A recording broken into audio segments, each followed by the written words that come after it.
करोड़ के लूटकांड से करेंगे। पूर्णिया में ज्वेलरी शोरूम में दिन दहाड़े लूट की वारदात को अंजाम दिया गया। 7 लुटेरों ने हथियार के बल पर करीब 2 करोड़ के हीरे और सोने की जेवरात लूट लिए। पूरी वारदात सीसीटीवी में कैद हो चुकी है। पुलिस मामले की जांच कर रही है, लेकिन इस बड़ी लूटकांड की कानून व्यवस्था पर कई गंभीर सवाल खड़े कर दिए हैं।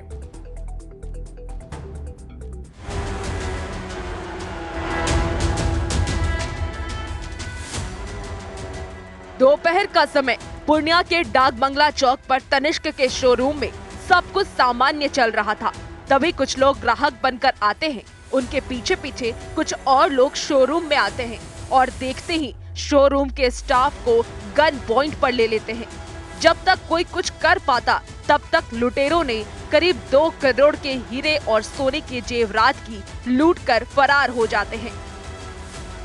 कोई 7 अपराध कर्मियों द्वारा ये घटना कारित की गई है, जो अभी तक स्पष्ट हुआ है। और जो उनके तनिष्क शोरूम के जो रिप्रेजेंटेटिव उनके द्वारा बताया गया कि लगभग ये 2 करोड़ के आसपास के गहने लूटे हैं। अब इस चेहरे को देखिए, ये उन लुटेरों में से एक है। बदमाश कितने बेखौफ होकर आए थे, उसकी बानगी देखिए। ना तो इनके चेहरे पर कोई मास्क है और ना ही कोई रुमाल। 7 की संख्या में लुटेरे तनिष्क के शोरूम को 20 मिनट में खाली करके आराम से चलते बने। अब पुलिस हमेशा की तरह सीसीटीवी खंगाल रही है। घटना के बाद हमेशा की तरह पुलिस आती है, जांच शुरू होती है। फॉरेंसिक की टीम अपराधियों के फिंगरप्रिंट इकट्ठा करती है और अलग अलग टीम बनाकर लुटेरों को पकड़ने की कवायद तेज कर जाती है। लुटेरों का सुराग देने वालों के लिए 3 लाख के इनाम का भी ऐलान किया गया है। कुल 7 अपराध कर्मी शामिल थे और सीसीटीवी में सभी का चेहरा भी साफ साफ दिख रहा है। पुलिस के द्वारा तत्काल एफएसएल से सारा फिंगरप्रिंट से लेकर सब कुछ उठाया जा रहा है।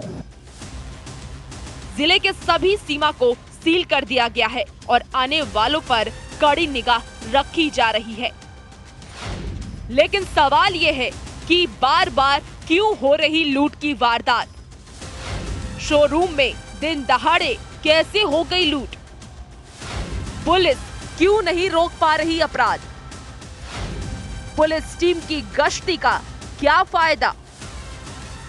ये सब ऐसे सवाल हैं जिनका जवाब पुलिस को देना पड़ेगा। न्यूज़ 18 के लिए पूर्णिया से कुमार प्रवीण की रिपोर्ट।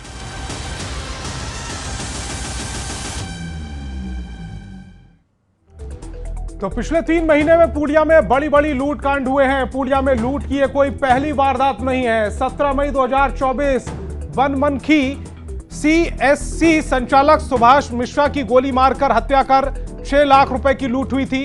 23 जून को बबलू घाट में सीएसपी संचालक से लूटपाट की गई। 25 जून की अगर बात करें तो मरगा में सीएसपी संचालक से लूटपाट की गई। और 15 जुलाई को लाइन बाजार में दवाई एजेंसी से 2.5 लाख की लूटपाट की गई। हालांकि लाइन बाजार और मरगा की वारदात में 3 लोग गिरफ्तार हुए थे। और अब 26 जुलाई को तनिष्क ज्वेलर्स में 2 करोड़ से ऊपर की ज्वेलरी की लूटपाट की गई है। तनिष्क ज्वेलर्स में लूट के बाद पुलिस पर कई सवाल खड़े हो रहे हैं, कानून व्यवस्था पर कई सवाल खड़े हो रहे हैं। और अब दिन दहाड़े हुई लूट की वारदात के मायने को आपको समझाएंगे। पुलिस की पकड़ कमजोर हो गई है, पुलिस का इकबाल खत्म हो रहा है, पुलिस का खुफिया तंत्र फेल हो चुका है। बदमाशों को पुलिस का डर नहीं रहा है, लुटेरों को चुनौती दे रहे हैं। लुटेरे पुलिस को जो है वो चुनौती दे रहे हैं। तो बिहार विधानसभा के मानसून सत्र में नेता प्रतिपक्ष तेजस्वी यादव के शामिल ना होने पर विपक्ष ने सवाल खड़े कर दिए।